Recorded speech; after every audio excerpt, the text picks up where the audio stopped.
What it do, nerds? Hello, hello. It's CJ back for another Thursday edition of Throwback, Thursday's Total Nerd Talk edition. So, as you can see, kind of running through Hocus Pocus here, the topic of this week's episode. Because why not? Halloween is right around the corner. And following up on last week's episode, we have here another 1993 classic. And I want to use this episode to kind of segue into something that I want to spend a little more time on, and something that I started Throwback Thursdays on: reading, literature, books. As you see here, this is a copy of Hocus Pocus, the all-new sequel. Now, I didn't read this book myself. It's something I picked up in a store one Christmas for my lovely wife before she was my wife, who was an avid Hocus Pocus fan. And it's a pretty interesting book, some conflicted reviews from what I've read. And what makes this a good Throwback Thursday topic, I mean, Hocus Pocus is one of those timeless things, and I've been seeing a lot of paraphernalia or things for sale pop up recently. And I mean, it's no coincidence.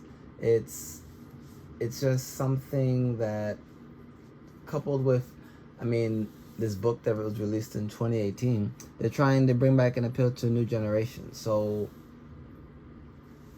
this particular novel is essentially split in half.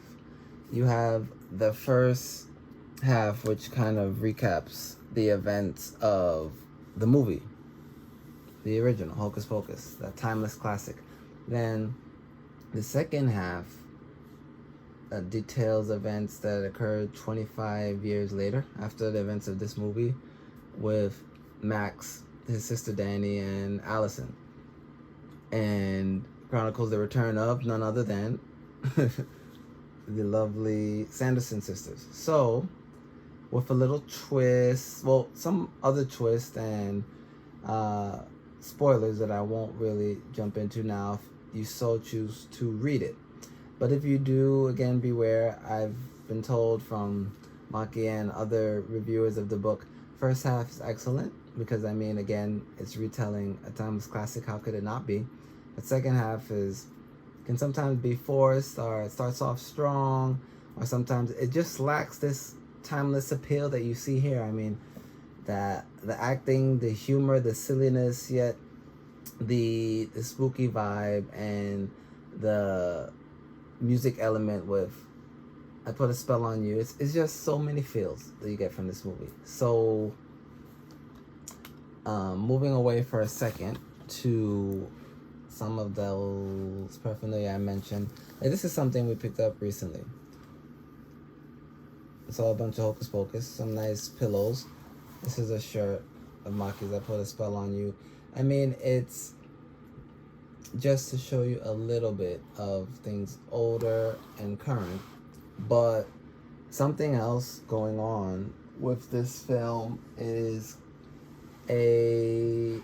how to best phrase it.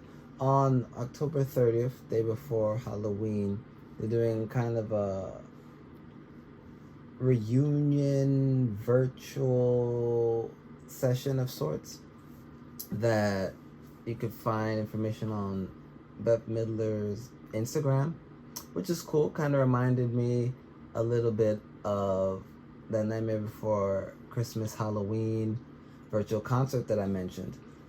I mean, in this age of having such a vastly different Halloween this year than we've probably had in many years past, it's nice to see various organizations or people coming together to try and provide alternate forms of entertainment or avenues of entertainment for us, since there's so little that we can do that we used to. So we have to find so much more new things to do in a safe way. So I thought this virtual reunion was pretty neat because the funds are also going to a charitable organization. It's so check it out if you're interested on Ben Miller's Instagram page. But I mean, back to Hocus Pocus, the film that you see we have here. We do own the DVD, but it's still on Disney Plus. Something you can check out. That's one way to kind of bring Halloween into your home. It's cool that the streaming services have all dedicated a little Halloween segment or section with films that you all should watch. I'm sure Heck has, if you've been watching Heck on Fridays, he has lots of Halloween themed films for you to watch. If you're into your legit horror, but there's lighthearted things, there's comical things like this. I mean, guys, let's be completely honest here. We're talking over 2 decades ago. This film came out. This week and last week's focal episode film of the episode, they both came out 93, pretty long ago. And what that leads me to say next is we're really in an era of, I don't want to say digging up the past, but or say that creativity is lacking, because it's been hard to get new content this year above any other year with what's been happening with quarantine and shutdowns. However, I feel like it's been happening even in the year, 2 years prior. I mean, outside of the MCU and a few other prominent, excellent, like, sleeper films, we've been getting a lot of old classics coming up. Like, even my initial Throwback Thursday episode on Avatar, I mean, they brought back Avatar, which also was to help promote Legend of Korra. By the way, I said I would get back to you guys on feedback of the comics that I read. Excellent. I actually moved on to another set. I was talking about The Search when I kickstarted these videos. It was excellent read. I've been reading The Promise Now. I definitely recommend that to any of you fans. And that just leads me to how I want to close. Books, reading. It's something that was a big part of my childhood. I mean, it led the inspiration for this episode, talking about the sequel to the Hocus Pocus in book form.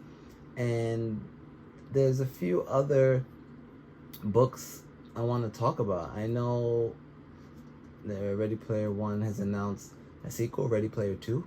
Maybe that'll be in next week's episode. Who knows? But for now, let's keep it Halloween. Let's keep it spooky. I want to get back to enjoying this film and unmuting it. So I hope you guys check this out. But if not, have an enjoyable, lovely, safe Halloween. And let's just hope for more timeless classics like this in our generation created once we get past this. But for now, there's nothing wrong with enjoying a little bit of the past. Later, nerds.